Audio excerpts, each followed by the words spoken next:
오늘 예배에 오신 모든 분들을 주님의 이름으로 환영하고 축복합니다. 할렐루야. 이 시간 잠깐 기도하겠습니다. 거룩하시며 존귀하신 주님 감사드립니다. 이 시간 하나님을 예배드릴 수 있게 하시고 하나님께 기도드리며 나아갈 수 있도록 도와주시니 감사합니다. 하나님 오늘 예배를 받아주시고 주님께 영광 올려드립니다. 기쁘게 받아주시고 들려지는 우리의 말씀에 있어 하나님의 은혜와 지혜와 지식을 내려주셔서 하나님의 말씀을 깨닫고 순종할 수 있도록 도와주세요. 인도하여 주세요. 주님 감사합니다. 사랑합니다. 예수 그리스도의 이름으로 기도드립니다. 아멘.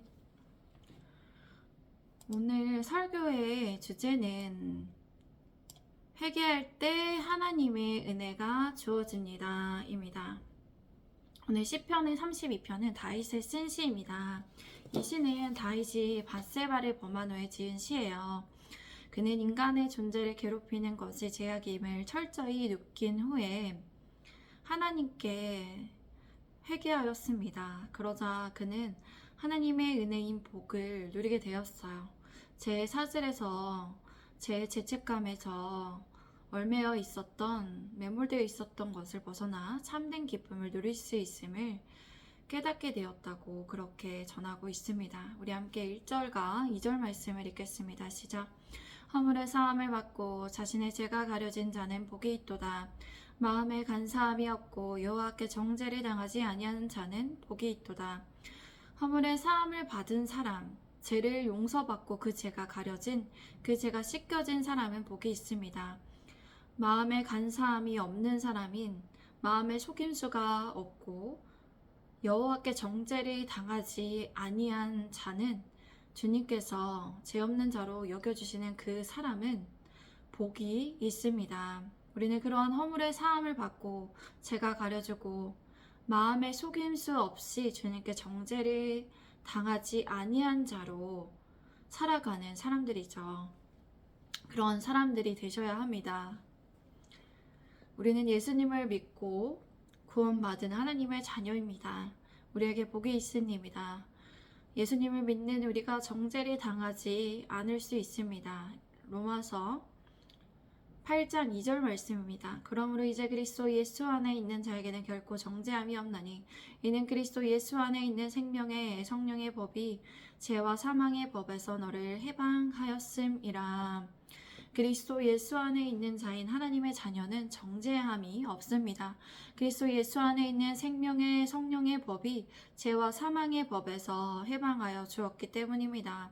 우리는 그렇게 복된 인생을 살아가는 사람들입니다. 제가 3절에서 4절까지의 말씀을 읽겠습니다.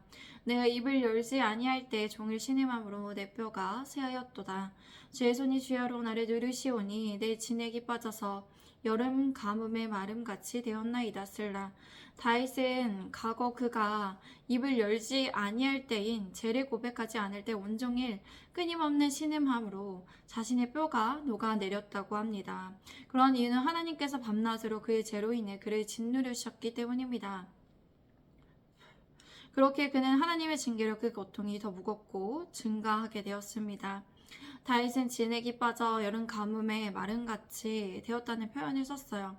이는 인간의 기름과 피와 물이 여름 가뭄에 땅이 갈라지는 것과 같이 생명력이 없어졌다는 것을 이렇게 잘 표현해서 다시 나타냈습니다. 그의 상태가 육체뿐만이 아니라 영적으로 고갈된 상태임을 토로한 표현입니다. 우리는 여기에서 깨닫게 될 수 있어요. 하나님의 자녀로 살아가면서 우리가 방심하고 또 교만하여 죄를 지을 때가 있을 수 있습니다. 그런데 죄를 지은 것을 하나님께 고백하지 않고 용서를 구하지 않고 그 죄에서 돌이키지 않으려고 한다면 이러한 증상이 동반되어 살아갈 수밖에 없다는 것이죠. 하나님의 손이 우리를 짓누르지 않을 수 없다는 것입니다. 그렇게 우리는 죄를 짓고 죄책감에 빠져있지 말고 빨리 하나님께 나아가 죄를 고백하고 용서를 구하여 철저히 죄에서 돌이킬 수 있도록 기도해야 합니다. 제가 5절에서 6절 말씀을 읽겠습니다. 내가 이르기를 내 허물을 여호와께 자복하리라 하고 주께 내 죄를 아뢰고 내 죄악을 숨기지 아니하였더니 곧 주께서 내 죄악을 사하셨나이다. 쓸라. 이로 말미암아 모든 경건한 자는 주를 만날 기회를 얻어서 주께 기도할지라. 진실로 홍수가 범람할지라도 그에게 미치지 못하리이다. 다윗은 하나님께 허물을 자복하였습니다. 그는 그의 죄를 하나님께 말씀드리고 잘못을 숨기지 않고 하나님께 고백하였습니다. 그랬더니 하나님께서 그의 죄악을 사하셨습니다. 그의 죄를 용서하셨습니다. 다윗은 자신이 경험했던 근거에 의해서, 은혜의 근거에 의해서 이스라엘 공동체에게 이렇게 권면하였습니다. 모든 경건한 자인 하나님을 경외하고 두려워하며 하나님을 따르는 자들은 주님을 만날 기회를 얻어서 주께 기도해야 합니다. 라고 권면했습니다. 그렇기에 기도해야 하는 이유는 홍수인 재앙과 환난이 미치지 않기 위해서 반드시 그렇게 기도해야 하는 것입니다. 우리는 하나님의 말씀에 기준하여서 살아가야 합니다. 하나님께서 우리에게 주신 은혜와 축복을 누리기 위해서 우리는 계속하여 끊임없이 순종하는 삶을 선택해야 합니다. 하나님을 경건하는 자들은 하나님을 위해서, 하나님의 영광을 위해서, 하나님의 거룩되신 이름을 위해서 우리가 계속해서 하나님의 말씀에 기준하여서 하나님의 자녀로서 살아가야 합니다. 그렇게 하나님의 말씀에 따라서 살아갈 때 우리가 하나님과 가까워지고 더욱더 하나님의 은혜와 평강도 누릴 수 있습니다.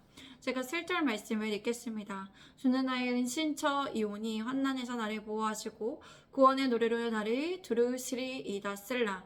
다윗은 하나님을 찬양하며 고백합니다. 하나님께서는 그의 은신처인 피난처이심을 고백합니다. 하나님께서는 그의 죄로 받는 고난에서 그를 보호하시고 구원의 노래로 그를 감싸 주신다며 그렇게 찬양했습니다.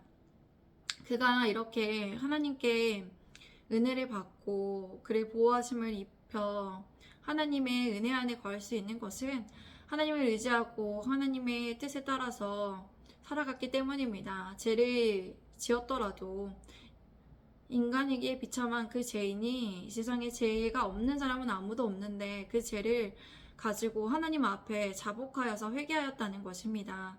그가 왕이어서 다른 왕들처럼 다른 이유는 그는 하나님의 말씀에 기준하여서 죄를 자복하고 또 하나님의 은혜를 구하며 살아갈 수밖에 없는 죄인임을 알고 하나님의 은혜에 힘입어 하나님의 피난처로 삼고 그렇게 하나님을 찬양하며 살아갔습니다. 그리고 다윗은 하나님께서 세우신 이스라엘의 왕으로서 회중을 향하여 하나님의 말씀을 선포합니다. 우리 함께 8절에서 9절까지의 말씀을 읽겠습니다. 시작. 내가 네 갈 길을 가르쳐 보이고 너를 주목하여 훈계하리로다. 너희는 무지한 말이나 노새같이 되지 말지어다. 그것들은 제갈과 굴레로 단속하지 아니하면 너희에게 가까이 가지 아니하리로다. 하나님께서는 하나님의 자녀들에게 갈 길을 가르쳐 보이십니다. 하나님께서 하나님의 자녀들을 주목하여 보시고 훈계하여 주십니다. 그러기에 하나님의 자녀는 무지한 말이나 노새같이 되지 말아야 합니다. 이 말의 뜻은 결핍되어 분별력 없거나 모자라서 사람의 말을 알아듣지 못하는 동물과 같지 않아야 된다는 말을 의미합니다. 그런 하나님의 뜻에 무지하여 완고한 인간은 자갈과 굴레로 단속하게 된다는 것이죠. 자갈과 굴레는 여기서 징계와 환난을 상징합니다. 그렇게 다윗이 여기서 교훈하고자 하는 것은 완고하게 하나님의 뜻을 거역하다 징계와 환난을 당한 후에 돌이키는 어리석음을 범치 말라는 것을 말하고 있습니다. 우리는 여기에서 생각해 볼 수 있습니다. 하나님의 자녀인 우리들은 하나님의 뜻에 따라 늘 살아가야 합니다. 우리가 하나님의 말씀에 따라 살아가지 않을 때 하나님께서는 우리를 징계하시며 환난의 자리에 두실 수 있습니다. 그러므로 우리는 늘 우리가 누구인지를 잊지 않고 삶의 자리에서 늘 하나님께 기도하며 하나님과 동행하는 자로서의 삶을 살아가야 합니다. 하나님의 뜻에 따라 살아가야 합니다. 우리 함께 10절과 11절 말씀을 읽겠습니다. 시작. 악인에게는 많은 슬픔이 있으나 여호와를 신뢰하는 자에게는 인자하심이 두루리로다. 너희 의인들아 여호와를 기뻐하며 즐거워할저다. 마음이 정직한 너희들아 다 즐거이 외칠저다. 다윗은 회중을 향하여 하나님을 향하여 순종할 것을 계속해서 권면하고 있습니다. 10절의 악인이란 불경건한 자, 하나님을 떠난 자, 이웃을 억울하게 괴롭게 하는 자, 약한 자를 돕지 않는 자, 개인적 이익을 위해 공동체의 해악을 가하는 데에도 하나님께 회개하지 않는 자를 말합니다. 이들은 재난과 환난에 따른 필연적 결과로서 겪게 되는 슬픔을 겪게 될 수밖에 없습니다. 그러나 여호와를 신뢰하는 자들에게는 회개하는 자를 용서하시는 은혜로우신 하나님께서 그렇게 용서하여 주시고 인자하신 사랑을 베푸신다는 것을 전하고 있습니다. 그렇게 하나님의 말씀에 따라가는 자, 사회적으로 불의와 타협하지 않고 정의를 구현하는 자, 성품이 바르고 고든 자들은 하나님을 기뻐하며 즐거워하라고 그네 권면합니다. 우리는 주님의 은혜와 사랑을 경험한 자이고 또 앞으로도 주님의 은혜와 사랑을 계속해서 경험하고 있는 중에 있는 하나님의 자녀들입니다. 이 땅에서 하나님의 의인으로 하나님을 신뢰하며 살아가시기를 바랍니다. 모든 성도분들이 그리하여 하나님의 은혜와 기쁨 안에서 잘 지내시기를 바랍니다. 늘 하나님의 말씀을 기준하여서 하나님의 말씀을 새기며 하나님의 말씀을 기준하여서 정말 마음에 정직하여 하나님의 인도하심을 받기를 그렇게 날마다 하나님 안에서 살아가시는 모든 분들이 되시기를 바랍니다. 우리 함께 이 시간 기도하도록 하겠습니다. 거룩하시며 존귀하신 하나님 감사드립니다. 오늘도 하나님의 말씀을 듣고 깨달을 수 있는 은총을 허락하여 주시니 감사합니다. 오늘도 하나님의 자녀로서 살아가게 하시는 은혜 감사드립니다. 하나님, 우리가 회개할 때 하나님의 은혜와 복이 주어진다는 것을 오늘 배웠습니다.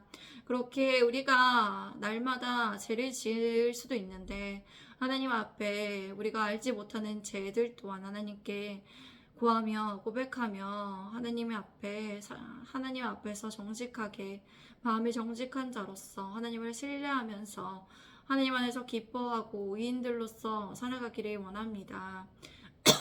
하나님께 기도하며 살아가기를 원합니다.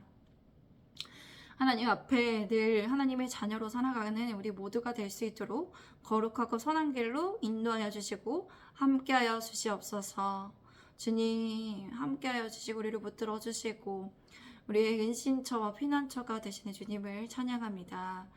우리의 모든 산성이며 은신처와 피난처 되시며 우리의 모든 것 되시며 우리의 왕이신 주님을 찬양합니다. 할렐루야. 주님 홀로 영광 받아 주시옵시고 오늘의 삶에서도 감사하며 사는 우리 모두가 되기에 주님 인도하소서. 주님 감사합니다. 사랑합니다. 예수 그리스도의 이름으로 기도드립니다. 아멘. 감사합니다. 오늘도 함께 해주셔서 감사합니다. 내일 뵙겠습니다. 샬롬.